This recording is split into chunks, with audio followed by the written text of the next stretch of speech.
Apple вдигна шоково цените на MacBook и iPad, а през септември се очаква новите Pro модели iPhone да струват средно с около $200 повече. В България току-що излезе сгъваемият Honor Magic V6, който също демонстрира мащабите на кризата с чиповете и струва с €300 повече от предшественика си. И за да се разсеете от мислите дали ще се наложи да си продавате бъбрека, с моя гост по-късно в епизода ще си поговорим и за най-интересните иновации при телевизорите и как да изберем новия екран за дома си, без да хвърляме цяло състояние и за него.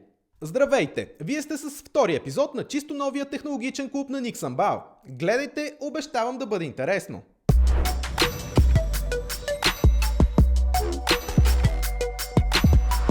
Започвам с една, бих казал, много полезна новина от страхотните партньори на Тех Клуба – ОББ.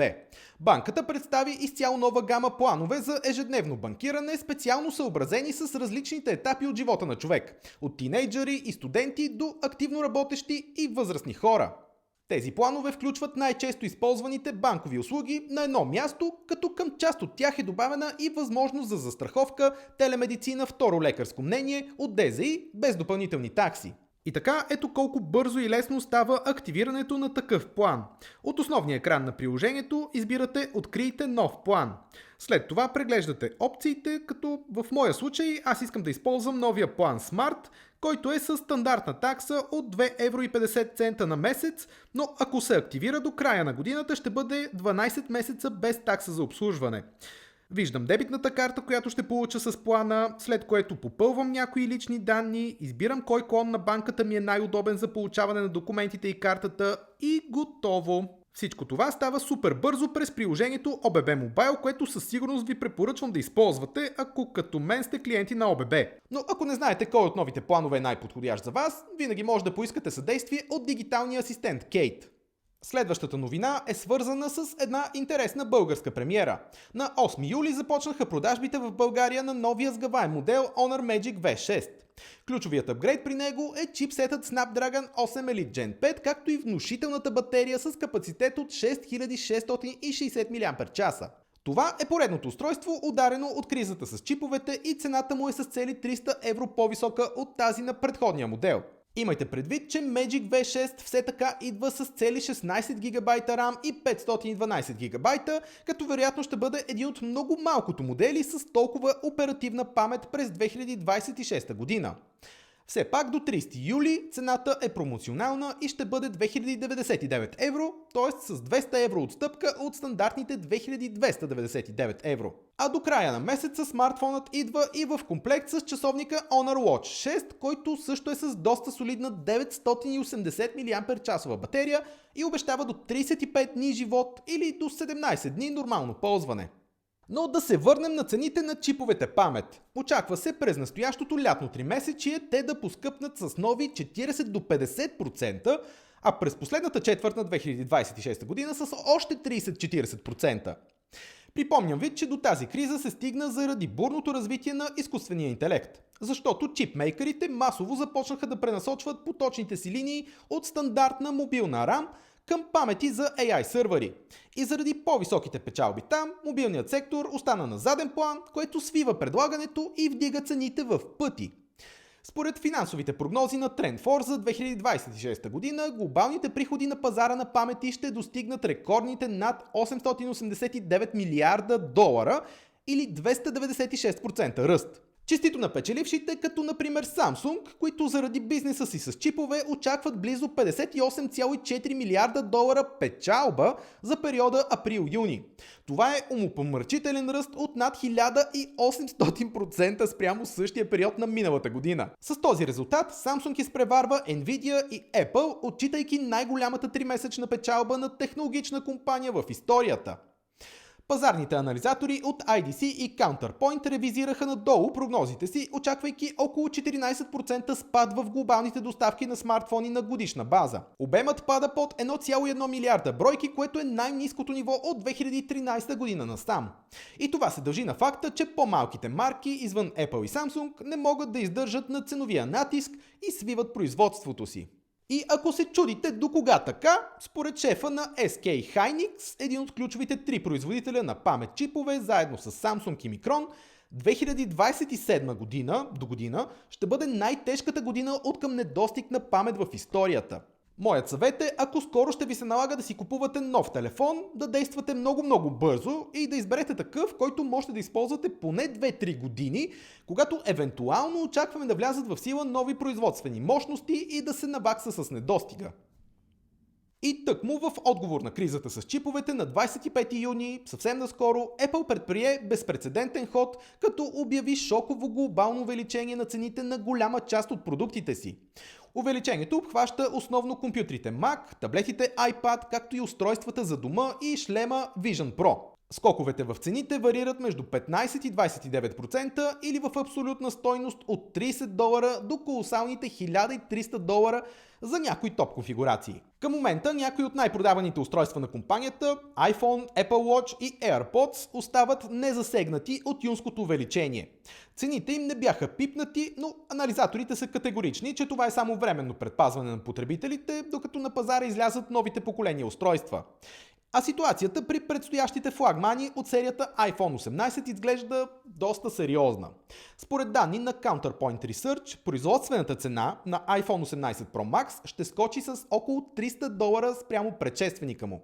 Прогнозите са за среден скок на крайните цени с около $200 за Pro моделите. Това означава, че базовият iPhone 18 Pro вероятно ще стартира от $1299. Освен по-скъпата памет, новите модели ще използват и чисто нов 2-нанометров чипсет A20 Pro, който със сигурност също ще допринесе за поскъпването. Сред останалите апгрейди според слуховете до сега са по-солидни батерии, особено при Pro Max, както и чисто нова камера с променлива бленда, каквато Apple не е предлагала до сега в устройствата си. И след цялата тази драматична картинка, сега е време за нещо малко по-позитивно. Отивам на сета отзад, защото с моя гост ще си говорим за най-интересните нови технологии при телевизорите и очаквам от него съвет как да си изберем подходящ домашен екран за гледане на финала на световното или което и да е друго предстоящо спортно събитие. Добре, ще правим ли интро или направо си започваме? Добре, започваме разговора с моя гост. Петър Стойнев е при мен от телевизионния бранд МЕЦ. Пепи, здравей, добре дошъл в Технологичния клуб първо. Здравей, отдавна съм бил при тебе, сега в ново студио. Да. Новено, изглежда страхотно, уютно. Да. Много се радвам да се видим в една по-нормална обстановка, не както обикновено по изложения. На бързичко, на щанда, набързо, да. на ИФА. Да. Много се радвам аз, че си ми на гости този път. Преди ми беше на гости от името на LG, но казвам го това всъщност, за да разберат хората, че имаш бекграунд точно и в тази сфера и доста отдавна следиш и познаваш много добре пазара. Това беше 4-5 години. 5 години да. вече минаха. Да. Да. Добре, нека започнем, защото аз до сега в новинарската част говорих за кризата с чиповете при телефоните основно. Обещах обаче и така позитивни новини някакви при телевизорите, да си поговорим така, да разчупим малко. Какво се случва при телевизорите? Тази криза там отразява ли се, очаква ли се скок в цените или вече се случва? Неизбежно е в интерес на истината. Както при телефоните, така и телевизорите изискват оперативна памет. Знаеш, 90% от телевизорите на пазара са смарт. Всъщност е неизбежно, нали, да не си вземеш смарт телевизор. За жалост, това покачване се отразява и при телевизорите. Сега то е най-осезаемо при малкия размер телевизори от 32 до 40-43 инча. Нали, при по-премиум телевизорите, по-високия клас телевизори, въпреки че има такова едно поскъпване на компонентите, знаеш, вече там е чисто ценовия диапазон е доста по-висок и не се усеща, по-скоро не се възприема толкова негативно от потребителите, защото повечето хора, които са свикнали и са тръгнали да купуват висок клас телевизор, те вече са подготвени финансово да инвестират в една такава покупка. Докато в по-ниския клас, когато така или иначе си гледаш всяка стотинка едва ли не и едно нещо, което струва еди колко си скочи с половината отгоре. Доста е неприятно. В България 32-40 инча като размер са предпочитани и търсени за детски стаи, за кухни. Точно в този сегмент удара за потребителя е най-осезаем. Защото когато отиваш да си вземеш втори телевизор, да речем, за кухнята и си подготвил една сума от 100 до 140 евро, 150 евро, да речем вече. А сега колко трябва да Сега ще трябва да извадиш поне още 5 до 10 евро, нали, като отгоре на тази не е сума. чак толкова сериозно, значи, все пак. Има да предвид, че това е в момента. Ти спомена сами в няколко от видеята ти, го спомена даже последното, което гледах, беше свързано точно с смартфони. Там поскъпването беше изключително високо. Това е сега за това 3 месече, следващото 3 месече отново ще има. Тоест, можем ли да кажем, че един и същи телевизор, който не струва еди колко си, другото 3 месече ще бъде вероятно на по-висока цена в магазина. Да. Това, което се стараем ние от МЕЦ е да не позволяваме такова повишение, което директно да рефлектира върху потребителя. И всъщност сме форкастирали достатъчно компоненти, за да можем в тази, така да се каже, назряваща криза да се справиме, така че нашите потребители да не усетят поскъпването на продуктите.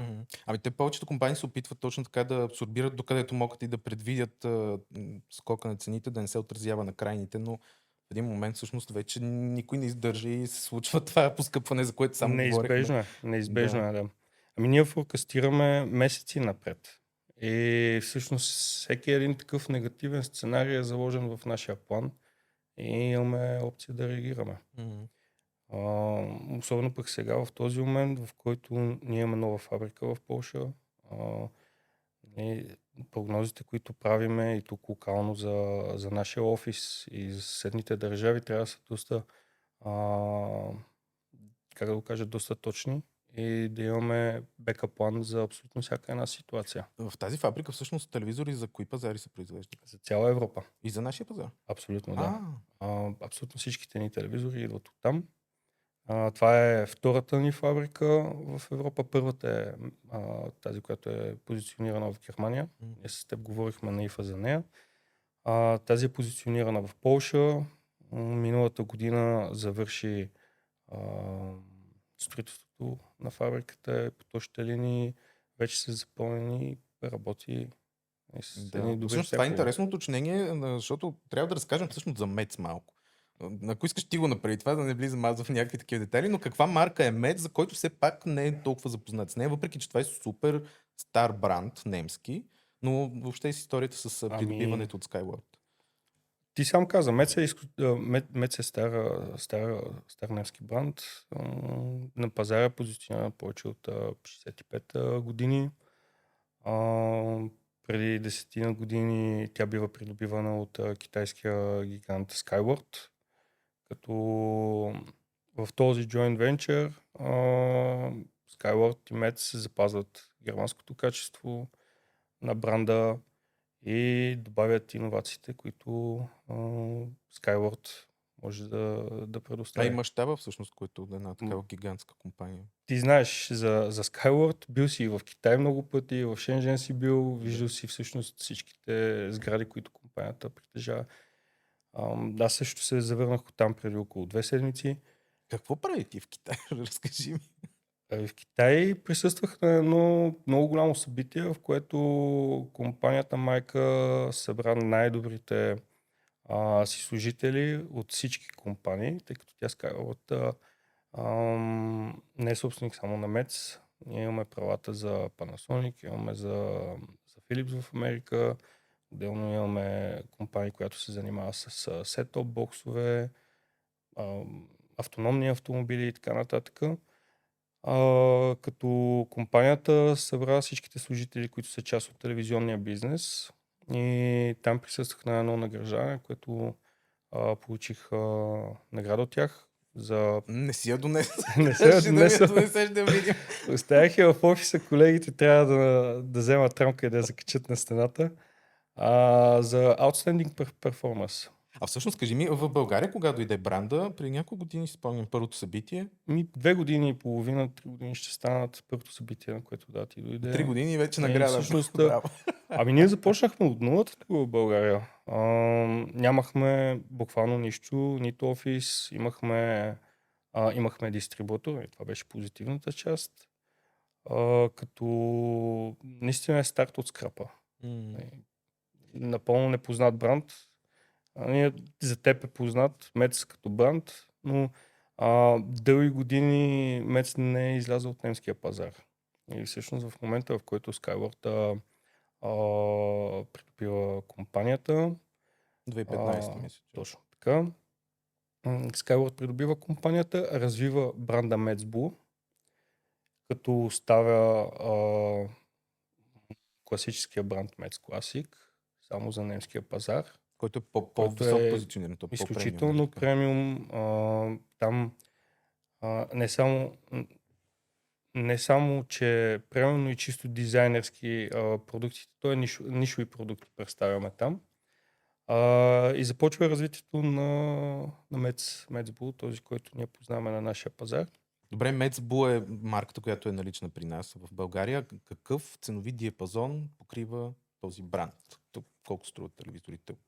Значи, като започнем от най-ниския клас телевизори, 32-инчовите телевизори, които не са смарт, от 100 евро до високия клас телевизори в голям размер от 75 до 86 инча, 100 инча всъщност също, но вече говорим за смарт, QLED с матирани екрани, така нататък до 999 1100 евро. Вече зависи от размера.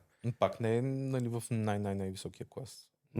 Знаем какво се случва на пазара, че има много по-скъпи и много по-високи цени. Нашата идеология е да предоставяме на нашите потребители, на нашите клиенти телевизори, които са с високо качество и които да са достъпни. И сме убедени в качеството на продуктите си, затова имаме удължени гаранции. Имаме 3 годишни, 5 годишни гаранции за QLED телевизори, за мини LED телевизори. А всъщност, да кажем на хората, ако нещо се наложи случайно, има сервис, така че това да не е проблем. Това е първото нещо, с което започва на всяка една държава. Както за нас, локално, за ръководителите на офиса, така и за Mets и за Skyward. Най-важното нещо е нашите потребители да бъдат сигурни в продуктите си. И всъщност първото нещо, което направихме, когато отворихме офиса тук, не е да започнем директно бизнес с ритейлерите, а е да отворим сервизна база и всъщност да подготвим сервизни партньори, които да отсервизират нашите продукти. Добре, в България конкретно, кои са най-продаваните модели? Какво търсят хората? Какво избират най-често? Средно-висок клас и висок клас. Това е най-търсенето. Като размер? Като размери, масовите размери за всеки дневна започват от 55, извинявай, но вече до 65-75 инча. Тоест, минали сме вече към по-големия размер, защото преди няколко години, спомням, пак си държахме на... Значи, малките размери продължават да се продават доста добре. Даже ние в 40 инча сме така, сме да твърда лидери, тъй като имаме страхотен продукт, който е изключително достъпен и дава на потребителите абсолютно всичко, от което имат нужда. QLED, 40 инча, с удължена гаранция, с смарт, с Google операционна система, Google TV. Но най-продаваното значи е по-голямо, така ли? 55, определено. Това е размерът, който най-много се продава. Да, защото по принцип глобалната тенденция към все по-големите размери, но си спомням, че в един момент, не знам кой им беше казал от бранша, че при нас не е точно така. При нас има баланс определено. Да. 32, 40, 43, това са размери, които има баланс. Не е изключително изкривен пазара да отива само към голям размер телевизори. Ние тук имаме, между другото, един от вашите телевизори. Ти ми казваш, че това е среден клас, защото аз не съм проверял все още цени и така. Какъв е този модел, защото аз скоро ще разказвам повече за него. Среден клас, мини LED. Добре, С среден клас. QLED, с матиран екран.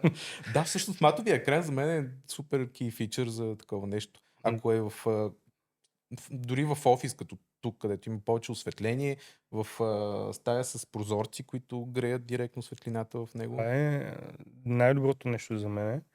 Ние направихме едно страхотно представяне на тези телевизори на открито. Има 2 ивента, които в момента се състоят в Пазарджик и в Ямбол, като там сме позиционирали в големия размер 65-75 инча от този телевизор навън на открито, на директна слънчева светлина. И вижда се, да, вижда се, това е.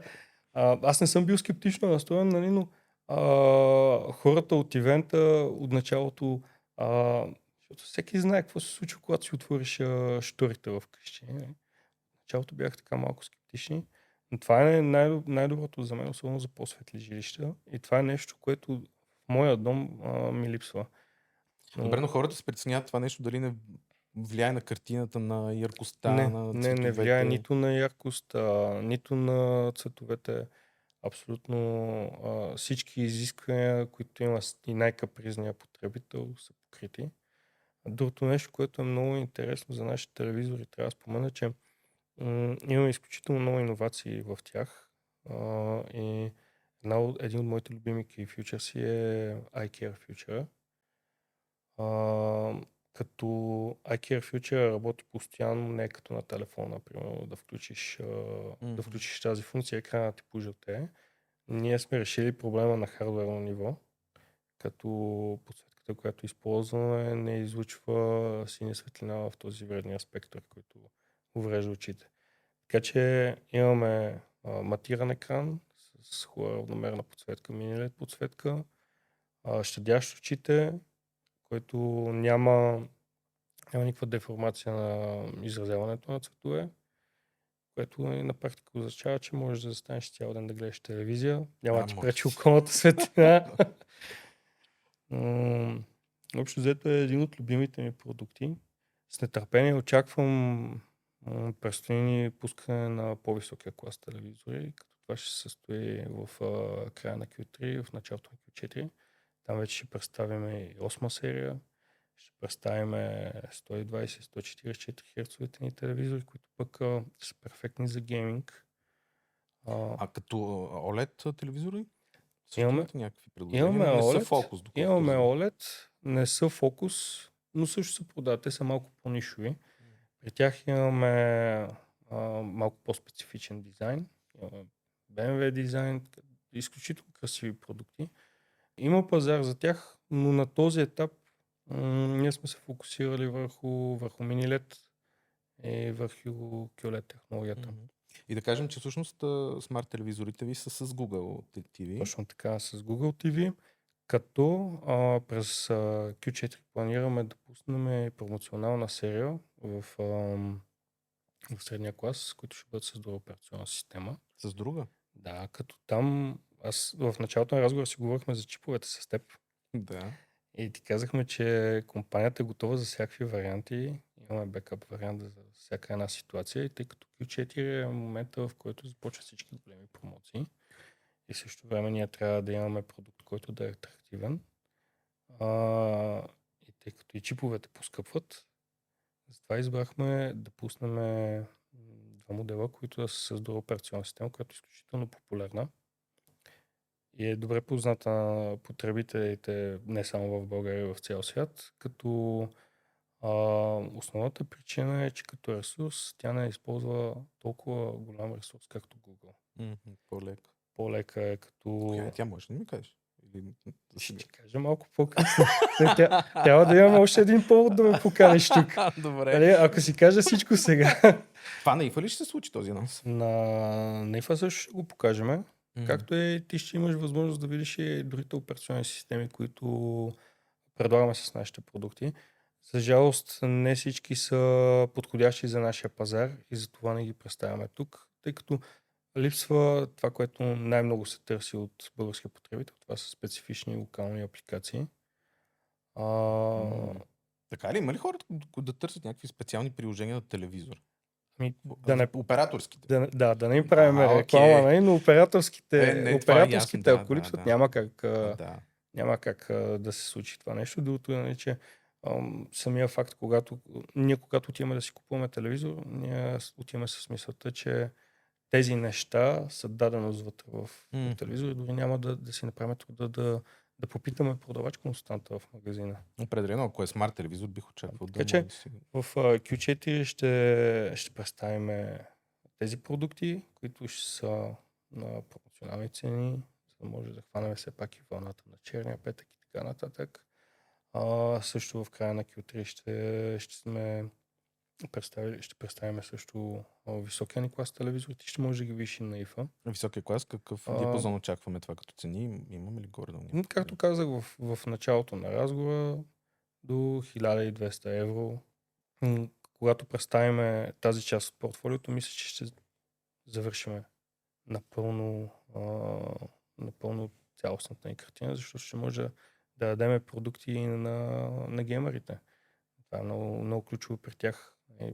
Рефреш рейта. Добре, тогава, значи, края на годината ще си говорим за геймери. Ама сега обещал съм, че ще дадем съвет от вашето портфолио, разбира се. Какво бихме препоръчали за гледане на световното? И въобще за спортни събития, защото това световно, нали, ще мине и замине, но то постоянно има такива поводи. Четох сега, че това си е доста добра така аномалия тази година, която предизвиква хората да избират нов телевизор. Тласка потребителите да се насочат към покупка на нов телевизор. Основната причина според мен е, че на пазара има изключително атрактивни промоционални предложения.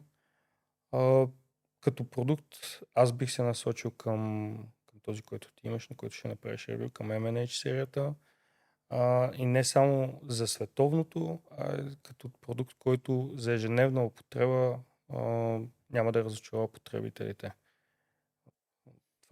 Това е може би най-лесно достъпното и най-предпочитаното. Да. Добре, Пепи. Много ти благодаря за този разговор. Много ти благодаря. Мисля, че всичко успяхме да си разкажем, което е актуалното в момента. Пак да кажа, пак ще се видим. Ще се видим, като има повод. Ние ще се видим на ИФА, след това също естествено. Добре. Благодаря ти. Аз много ти благодаря.